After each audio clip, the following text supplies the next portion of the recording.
Здравствуйте, мои дорогие друзья, представители знака зодиака Близнецы. Таро прогноз, перемены, развилка, состояние между прошлым и будущим, конец июня, начало июля. С одной стороны, транзит Юпитера в Рак, с другой стороны, Уран в Близнецах, в вашем знаке. С одной стороны, эмпатия, радость, хочется расслабиться, хочется успокоиться, с другой стороны, ломка шаблонов и стереотипов.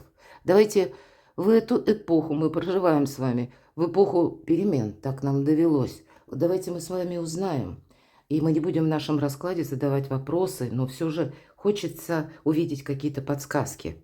И первое – это то, что скрыто. Вот два направления будет. Первое направление – это то, что скрыто, то, что мы сейчас не предполагаем, не видим, и, может, даже о чем-то не задумываемся. Но вот пусть нам карты, как подсказки высших сил, покажут, в каком направлении может идти та или иная ситуация, что нам, возможно, следует оставить на уровне подсознания, чтобы принять потом быстрее, как альтернативный вариант, или найти выход из создавшегося положения. И второе направление – это то, что из прошлого мы должны завершить или подвести к какому-то балансу, чтобы потом жизнь пошла с правильной ноги. Давайте с вами узнаем. Итак, два направления, если мы говорим. И первое. Так что же скрыто? Вопросы денег. Вопросы, как шанс какой-то вам дается, мои дорогие. И правда, добрые энергии июня, если мы говорим даже, они нас настраивают на такой более спокойный лад. Возможности увидеть, так и воспользоваться. Вот у вас какая-то есть возможность. Я должна сказать, что это может быть и информация, или конкретно получение денег, решение какого-то финансового вопроса, что скрыто. Мои дорогие, изобилие, процветание, возможности или в целом мы все разные, я такое допускаю. У кого-то именно деньги требуют решения или какого-то нового подхода к существующей теме или к сложившимся, может быть, даже отношениям, может быть, в паре или с семьей, вопросы дома, недвижимости. Потому что в конечном итоге мы можем свести все равно к деньгам, это наше вот имущество, это какой-то материализм. Вот такие материальные вопросы – это то, что скрыто.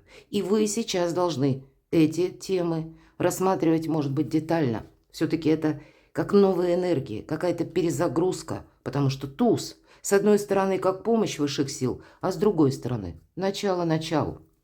Что скрыто? Выбор. Вынуждена была прервать видео, прошу извинения. Так вот, старший аркан влюбленный – это ситуация выбора. Это то, что скрыто, мои дорогие близнецы. Это то, что нужно учитывать. То есть вы пока еще не видите какой-то ситуации, когда у вас станет выбор, именно, может быть, это касается финансов, вашей недвижимости, каких-то вопросов, которые вам придется согласовывать в банках, с учреждениями, высокими инстанциями. И у кого-то на кону серьезная сумма или наоборот. Вообще, в принципе, ваш достаток. Он должен быть в центре внимания. И вроде бы как ведь очень добрые карты. На деньги лучшие карты вам выпадают. Но следом вот этот выбор влюбленный, когда его нужно делать, может быть, я этого не исключаю, может быть, у кого-то это две разные ситуации. Все-таки аркан влюбленный – это еще взаимосвязь. Особенно в этой колоде у нас двое как в одном куполе, в одном шаре как будто находятся. И взаимодействие продолжается. Или какие-то вопросы семьи, вашей пары, вашей любви, может быть, да, они тоже вас ставят перед некоторым выбором. Как с одной стороны, это есть и какой-то материализм, но есть вот эта самая эмпатия и чувство. Я не могу сказать, что этот выбор будет сделать легко. Поэтому тут от решения какого-то вопроса вы не уйдете. И если вот сейчас вы буквально что-то подобное ощущаете, то тогда, знаете, это дело, эта тема будет иметь продолжение. Так что скрыто? Девятка мечей. Вам сложно будет этот выбор сделать. На самом деле вам ничто не мешает. Но какой-то прежний опыт, когда вы боитесь словно найти еще раз грабли прежние. На самом деле человек, посмотрите, тут даже как будто мечи поломанные. Вообще нет как таковой какой-то угрозы или для вас угрозы вашему положению, например, да, но существует выбор, который сделать сложно, но пока вы его не сделаете, это вы себя погружаете вот в эту темноту. И всегда девятка мечей – это карта страхов или искаженного восприятия. Была какая-то ситуация, причем минусовая, и вы до бесконечности что-то вспоминаете, может быть. Эта ситуация должна, по идее, была уже уйти из вашего сознания. Но вы, как какую-то старую рану, заново реанимируете, поэтому дайте зарасти своим собственным прежним ранам для того, чтобы больше, может быть, доверять судьбе. Где-то так. Не должно быть вот этого искаженного восприятия. Что же еще скрыто? Вам оно буквально мешает. Вот посмотрите, между любовью, десятка чаш, тут по максимуму, и благополучие, и любовь, и эмпатия, и надежные люди, и финансовый достаток, и вопросы дома, семьи, ну, наверное, все то, что может желать человек. Но вы сомневаетесь, потому что когда-то раньше у вас что-то не сложилось, не получилось. Или, может быть, вы в недавнем прошлом какую-то ошибку совершили. Тогда вам возможность дает быстро переиграть, я бы сказала, судьба. Правда? Может быть, и начинается все с признания наших ошибок, в чем я была не права или я был неправ. И не нужно тут себя костерить, мы не об этом говорим, а просто принять, что я человек, я могу ошибаться. Но, видимо, вот этот сам по себе итог, как опыт, в чем была ошибка, вот это нужно как-то в себе осознать или проработать, или принять. Вот я бы сказала, я всегда против каких-то насильственных действий. Ну как мы можем себя заставить? Да никак, на самом деле.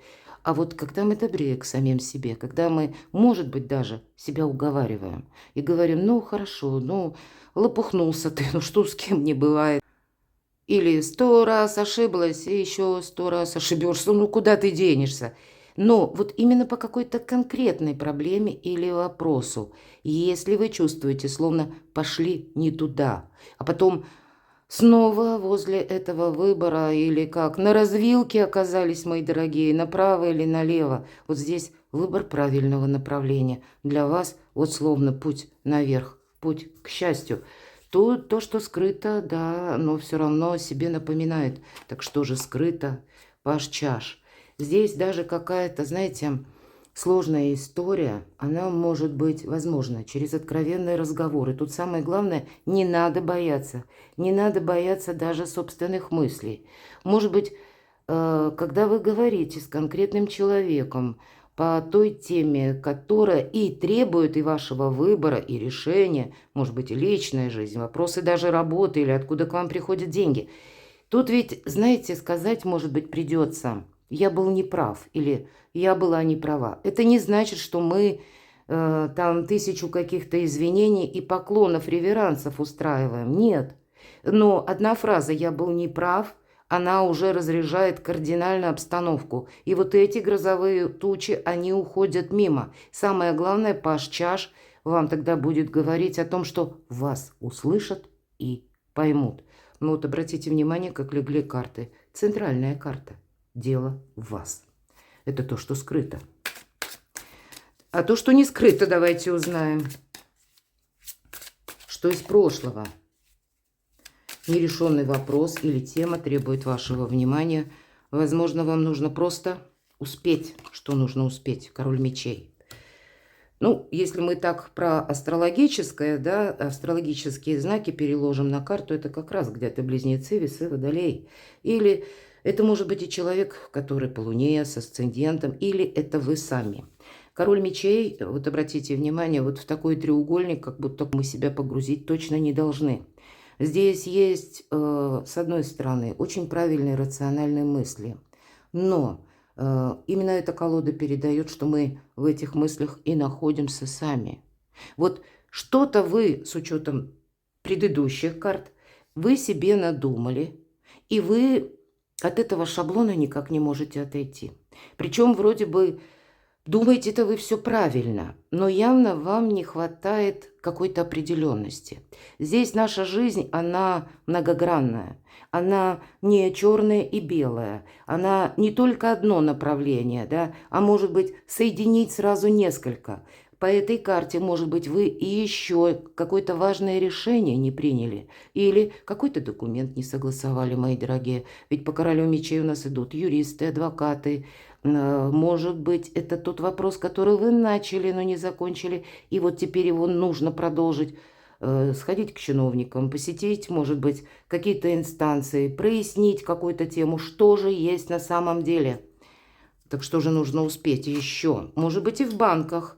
Вам нужно определиться с какой-то путаницей, хаосом, с разрозненной информацией. Может быть, и с теми людьми, которые словно водят за нос. По пятерке жезлов проходят люди ненадежные. Это есть такой момент, когда человек быстро меняет свое мнение. Может быть, и вы меняете свое мнение. Мы ведь все где-то имеем элементы каждой карты. Это когда даже из благих побуждений, но нам иногда кажется, а вдруг завтра будет что-то более интересное, а вдруг завтра будет что-то более лучшее, или а вдруг завтра словно колесо фортуны так вот резко раз развернется, и все вопросы как разрешаться одним махом, но на самом деле этого не произойдет. Это как и ваши мысли, так и вот вы можете столкнуться с такой персоной, и у нее тоже она сама не знает, куда идет. Или он, или она, неважно, я имею в виду конкретного человека. В итоге для нас-то конкретики никакой. Мы должны действительно определиться с информацией. Я часто называю эту карту информационного хаоса. И значит, мы сами можем в этом хаосе быть. Мы сами как будто, ну так это то вправо, то влево. Нет в нас баланса по пятерке жезлов, никакого баланса нет. А вот здесь вроде бы и король мечей. Вроде есть какая-то конкретика, рационализм, но он какой-то узкоколейный. Здесь нужно принимать все-таки решения, но рассмотреть разные варианты. Определиться, я бы сказала, что важно для вас. Может быть, вот эта информация, она вам где-то помогает рассмотреть разные варианты. И вот мы ищем выход, и мы его находим. По сути дела, восьмерка чаш – это тоже карта выбора. Это когда что-то завершается. Это когда нам не хочется куда-то возвращаться или когда мы уходим. Мы выходим из сложного положения. Мы выходим из патовой ситуации. Мы уходим налегке. Вот и такое значение тоже есть. И вверху аркан влюбленная – это тоже выбор. Может быть, этот выбор, как я уже сказала, не просто в июле, а на повестке стоит уже и в конце июня. Ну, не могу сказать, что это сделать просто. Давайте мы скажем, или спросим точнее. Вот, чтобы правильно начать, да, или в каком-то новом формате продолжить, что для этого будет нужно? Чему нужно уделить внимание? Ну, наверное, как король мечей. Тут что-то хочется сделать по-своему. А ведь и правда по этой карте может сложиться такая ситуация, когда совершенно необходимо какие-то провести важные согласования с высокими чиновниками, договориться с конкретным человеком. Может быть, уже этот человек есть, но вы не знаете, как к нему подступиться.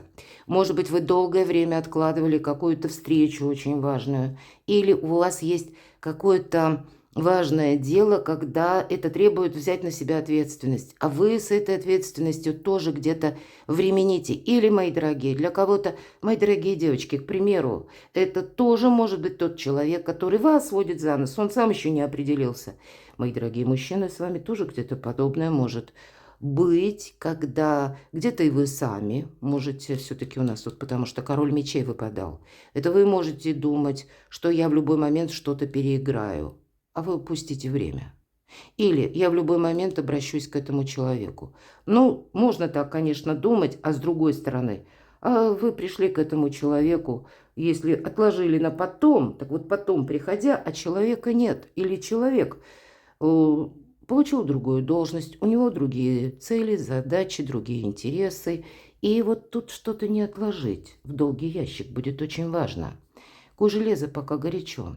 По императору здесь, чем больше в вашей жизни ясности, чем больше ясных документов, прописанных на бумаге, подсчитанных, это вам все придает уверенности. И если, правда, есть какие-то ключевые персоны, вот конкретный человек, и вот тут у каждого по-своему, какая-то конкретная тема, которую вам нужно с кем-то проговорить или обсудить, не откладывайте это в долгий ящик. Это все про правильную ногу, да?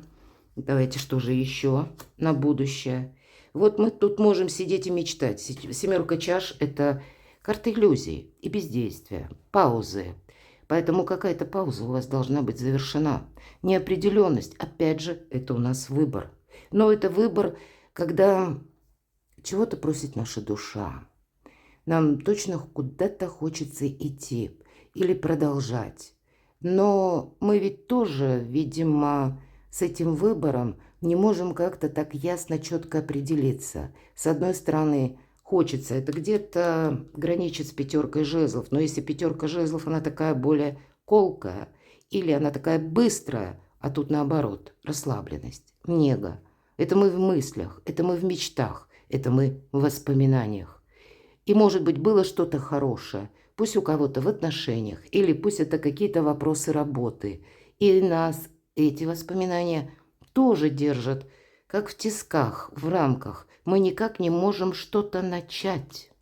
Опять же, вот основная тема, вам с чем-то определиться и уже этот фарватер как будто продолжать или взять на себя, может быть, ответственность определенную. Вот интересно, но эта пауза должна завершиться. Или выбор этот нужно делать. Аркан сила. Вот смотрите, карта император и карта сила. С одной стороны, у вас нет как таковых преград.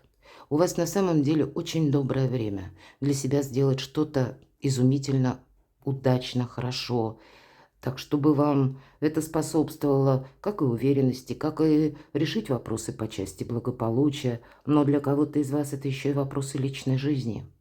Когда вы можете чувствовать так в паре. С одной стороны император, с другой стороны аркан женской силы. И меня смотрят мужчины и девочки. Просто каждый из вас с каких-то своих позиций. И здесь сложно это все объединить. С одной стороны, женская сила – это тоже старший аркан и энергетика, как у мага в этой карте. Но это в первую очередь склонность к дипломатии или необходимость этой самой дипломатии и вот эти сильные энергии, с которыми мы по аркану император сталкиваемся, а тут вообще никаких компромиссов. Компромисс с императором невозможен. Есть два мнения, мое и неправильно. И вот, если мы упремся в такой тезис, то нам король мечей говорит, а куда ты придешь? Это ты будешь как из одних острых углов. Может быть, и есть та тема, которую, если мы вот выбор говорим, да, он должен быть сделан однозначно, но тогда с учетом аркана император он подразумевает ответственность. И если мы про личную жизнь, а иногда это может быть отношения, любовь, пара, когда очень сильное притяжение люди друг к другу испытывают. Но есть еще и то, что какие-то вопросы, хлебе насущном, может быть, или денег это касается, или важных согласований, или то, что мы прописываем на бумаге по закону. Мы ведь уважаем тут власть. И мы не идем против системы иерархии. Наверное, все должно быть как-то и с традициями учтено. Но вот, тем не менее, все-таки карта ответственности говорит об этом. И вот для вас такую сложную задачу или Гордиев узел вам все-таки нужно до конца июня, по крайней мере, в самом себе решить или в самой себе. Чего же вы хотите? А так ли уж вы этого хотите? Или для вас это просто какая-то временная игра, а вы ждете, что что-то произойдет и тут поменяется, или завтра придет новый день, и что-то будет складываться как для вас с большим плюсом или с большим интересом. Мне вот интересно, давайте мы соединим с вами между прошлым и будущим, как карту совет на июнь. Но в итоге как будто мы бездействуем. Вот все то, что я говорила, Карта может свидетельствовать о том, что кому-то из вас нужно преодолеть вот эту самую апатию, потому что прекрасная энергия у вас на пороге. Это до конца июня. Но от того, как вы готовы к мере ответственности или какая-то степень решимости, да, то значит есть возможность и решить ряд вопросов уже в июне, не перенося на июль и не ставя перед собой, ну, какие-то новые неразрешимые проблемы, или пусть это прежние вопросы, но мы как будто тогда к ним все равно вернемся. Тут не пройдет само по себе. Тут, мои дорогие близнецы, что-то решить должны вы сами. И возможности ведь есть, как и по личной жизни. Прекратить одиночество, к примеру. Или по работе, может быть, и так. Вопросы, которые касаются благополучия и дома. На кону ведь мы говорим десятка чаш. Карта и любви, и изобилия, процветания. И в этот период, как и конец июня, так и июль, вам высшие силы помогают. Не упустите свое счастье. Вот мне такой итог хочется вам сказать.